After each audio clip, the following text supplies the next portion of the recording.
You know the vibes. Oh, it's good to be back. Welcome back to the Hoop Genius podcast brought to you by NBA 2K24. It's myself, Mo Mootsie. And at this point, I feel like we need to change the cover art on the podcast because BJ's away again this week. But don't worry, Scotty P is in the house to drop knowledge. Mr. Scott Perry, how you doing?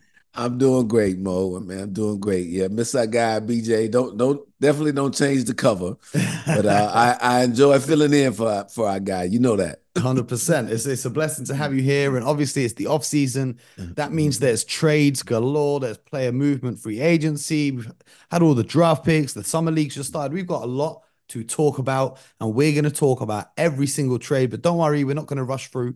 We're going to take our time. It's the off season. We're chilling now. It's the regular season grind's over.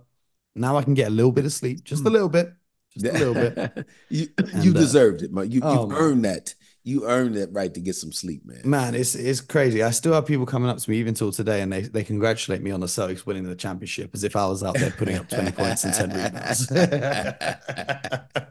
Well, people, your listeners, have watched you go through the whole journey with these hmm Celtics, the hmm ups and downs, and they're happy to see you get across the finish line Yes, sir. as well from your position as a Celtics enthusiast for Hell sure. yeah. Hell yeah. Well, let's talk about some of these trades though, because the Celtics didn't make any trades. They're running it back with the same squad, and everyone else is making trades to try and knock Mhm. the best team in the league off their spot. And one of those teams who's trying to improve desperately is the Sacramento Kings, because last year they had a great season. This season was a disappointment. You know, they won their first playing game, but ultimately didn't make it to the postseason, and they had to shake things up a little bit. And they've traded for DeMar DeRozan from the Chicago Bulls. In that deal, Harrison Barnes is going to leave the Kings and go to the San Antonio Spurs, and the Bulls are going to receive Chris Duarte and two second-round picks. And I believe the Spurs are getting a first-round pick swap in 2031. But we'll get to all of these details first. Let's start with the Kings side of things, Scott, because when I heard about this trade, I understood the logic of getting in Mhm. another quote unquote star. Okay. Mhm.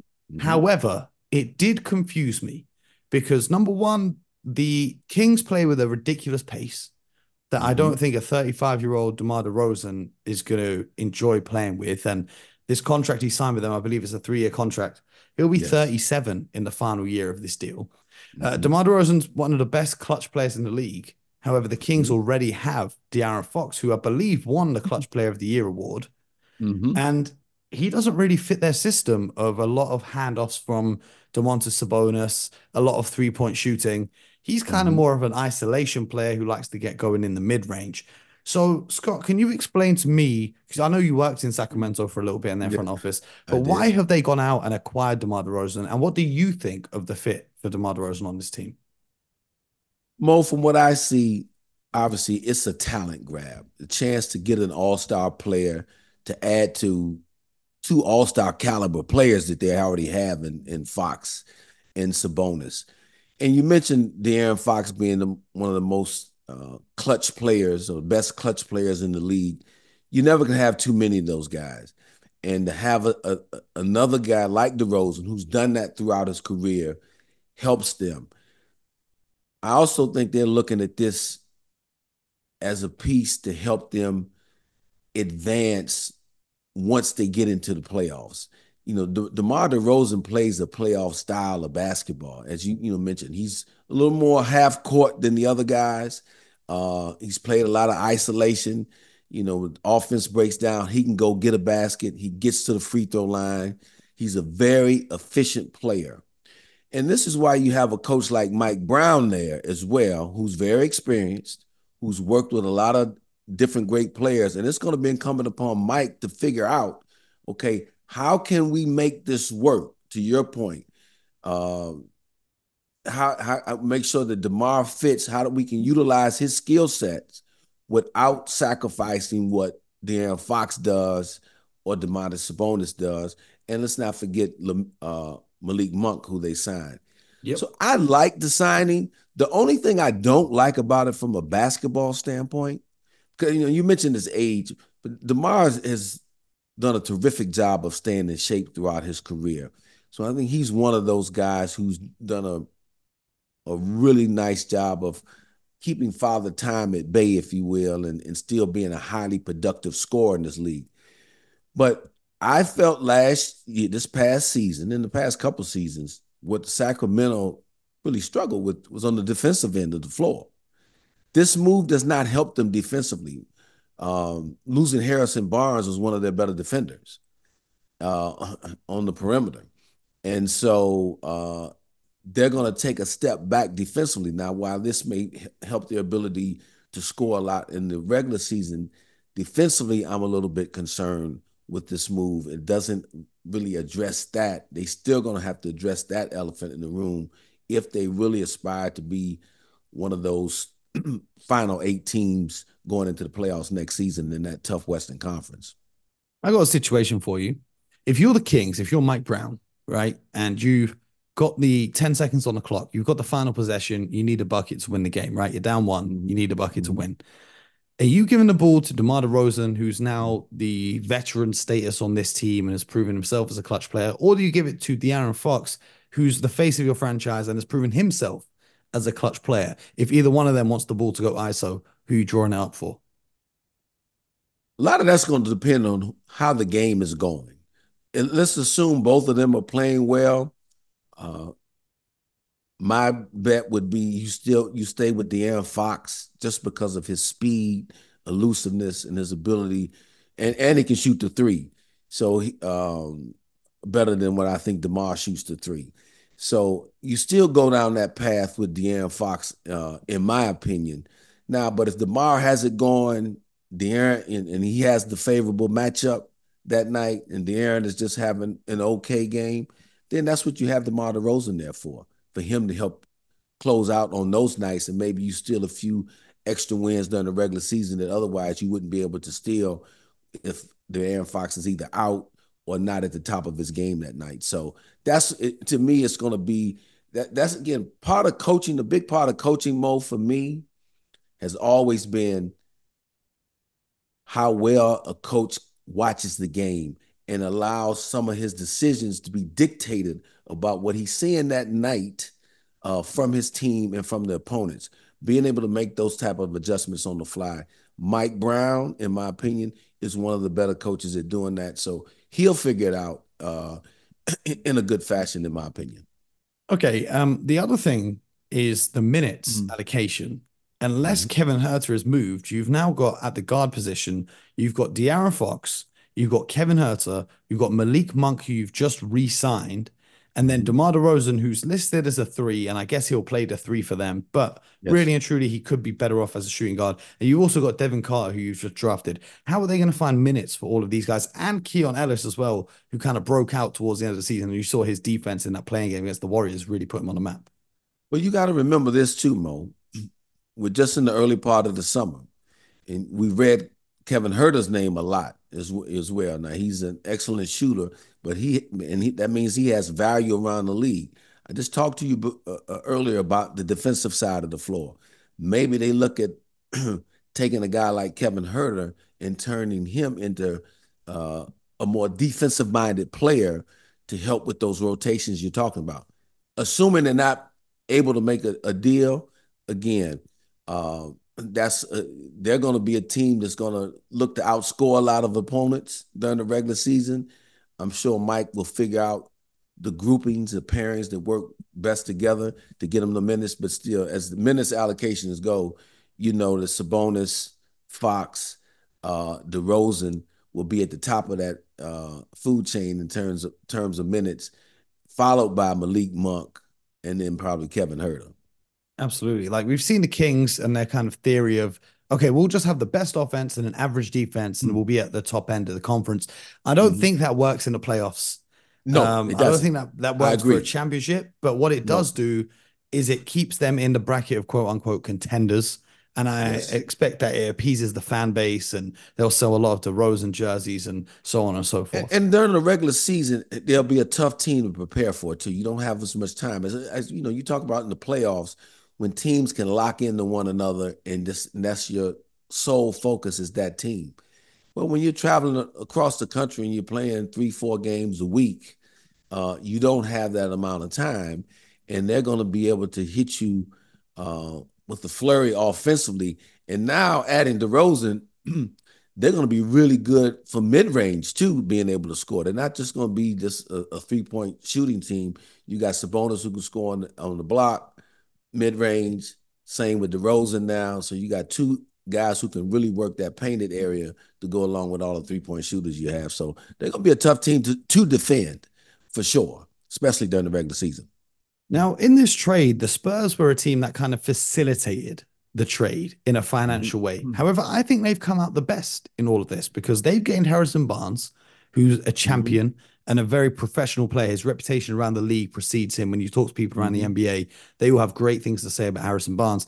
And they've also received a 2031 unprotected pick swap. How'd you like this deal from the San Antonio point of view?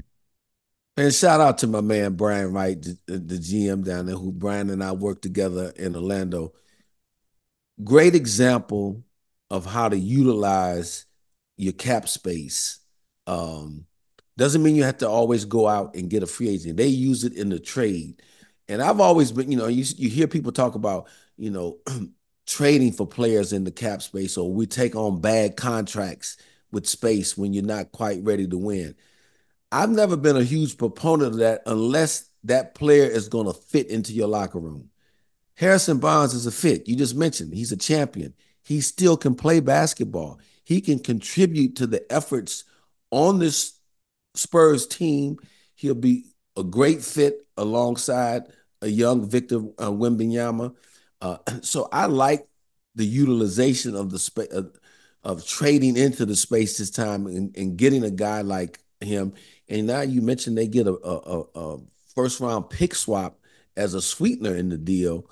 Um, to me, it's a definitely win-win situation for the Spurs, both on the court and then also in their asset collection. It's another great asset to have for their team building moving forward. Because look, Victor Wembanyama, that pick swap can turn out to be huge.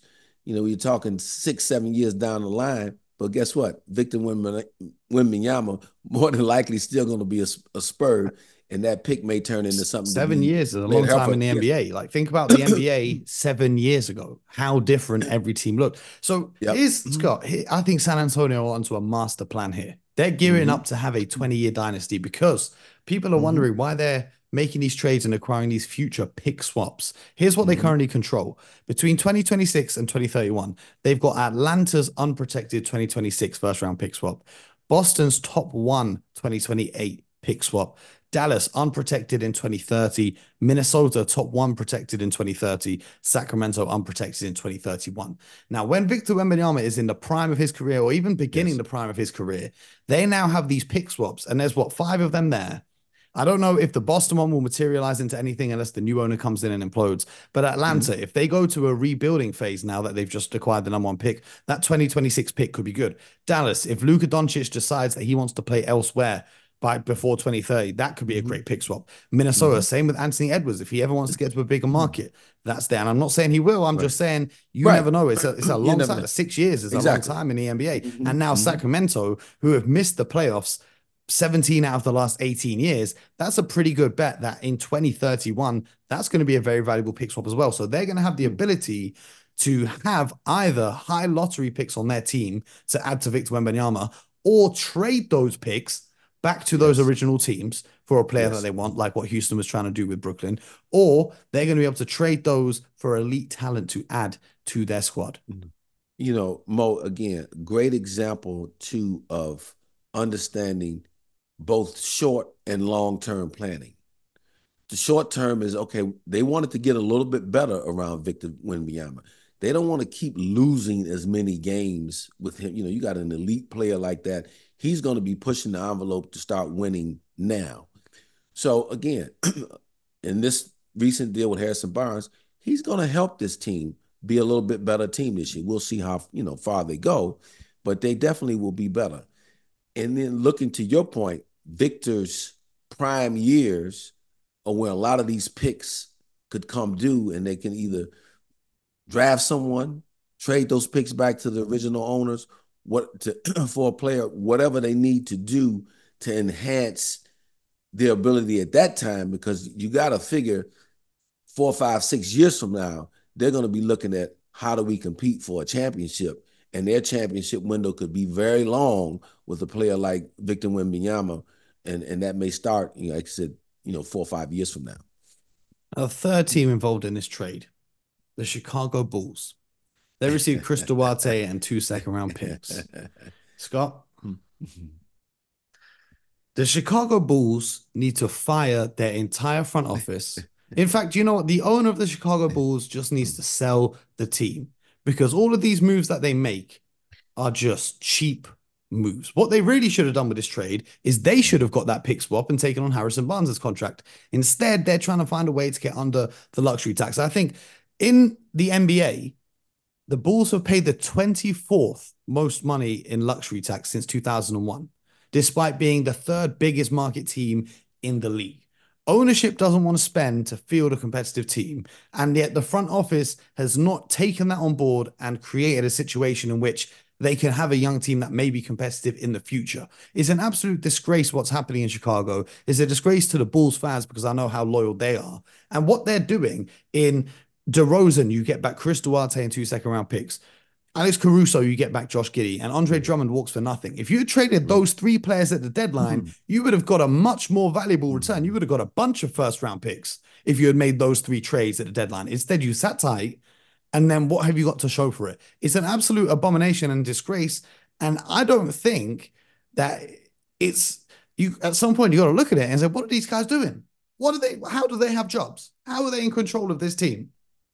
Look, Mo, these jobs are very tough. Let me start out saying about that. For all 30 of these GM presidents' jobs, they're tough seats to be in. Now, with that being said, there has to be accountability.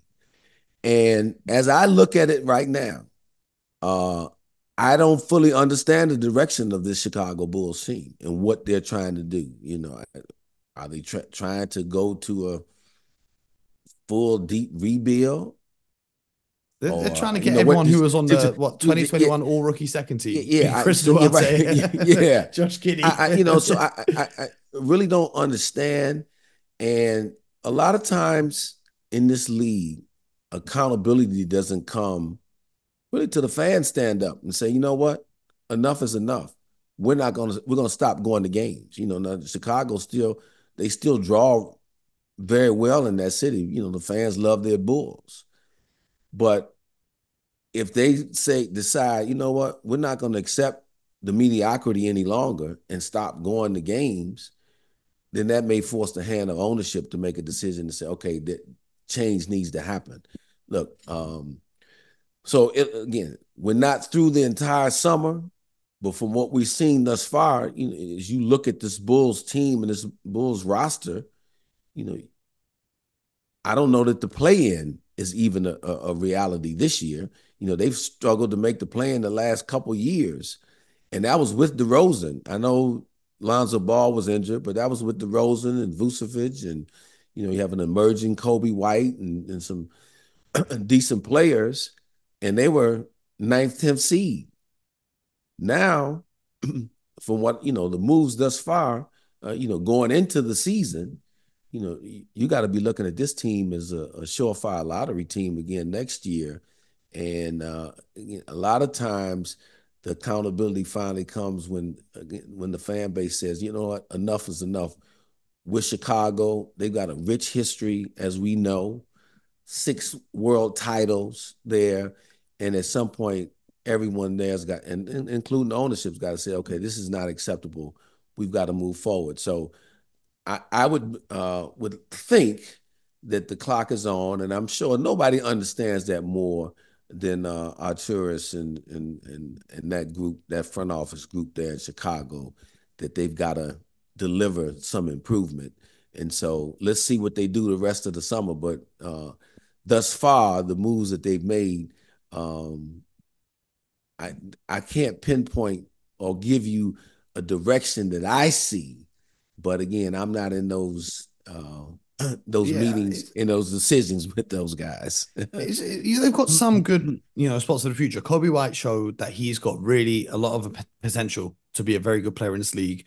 Buzelis, who they just drafted, he's a hometown kid. That's a nice story for them, and I think he can be a good player one day. Patrick Williams, I think as well. he, in theory, can be a good player. But then the big But question for Chicago Bulls, that's another decision right there, Mo. I mean, yep, I really like Patrick Williams when he yep, was coming out of Florida State, but he's been often injured yep. and he hasn't performed to the level of expectation. He was the That's fourth pick in the correct. draft. That's correct. However, what I will say is when you're playing on that team with Levine and Hmm. DeMar DeRozan, you're not getting the necessary touches or opportunities on the court to develop in the way that a player drafted in his position should be developed. That you can make a case for that, yes. But I can also take the other side of that, Mo, and say, if I take you number four and if you're gonna be a dominant player, by now, you step up and take what is yours. You can't wait for those guys to give it to you. He hasn't shown that consistent assertiveness to say, no, no, I'm here now, and I'm going to command the ball. You do that in practice, you do that in games. And I haven't seen that consistently. Like the young man's ability, but again, injury history and uneven production, thought he got a big contract and 90 great for million him. over 5 years. 90, yeah, and great for him. But let's see how that turns out because again, that one, as I looked at it, I'm not so sure that was the best use of funds, but we'll see. Hopefully for them, it is.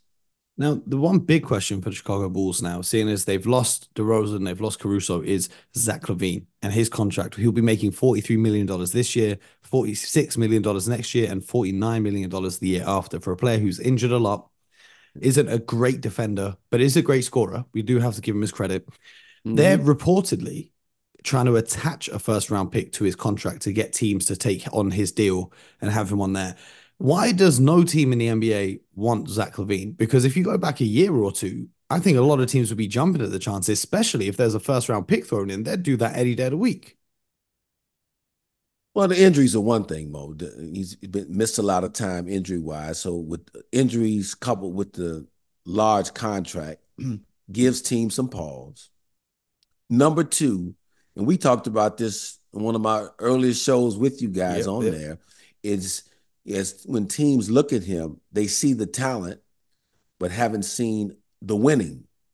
And again, he's got to have the right fit where a team is in need of a guy who's a dynamic athlete scorer, not a great defender, but a dynamic athlete scorer, and you have the other pieces around him where that works and fits. And as you look around the league, there's probably not that many places that, as of today, that work. Now they may have to carry him through the summer and again into next season to where now his contract becomes 2.5 years versus 3 years. And, depending upon what happens, how teams start off next year, someone may feel like, okay, we can use, and they see that he's healthy and playing, back to the level of an all-star that he was at one time.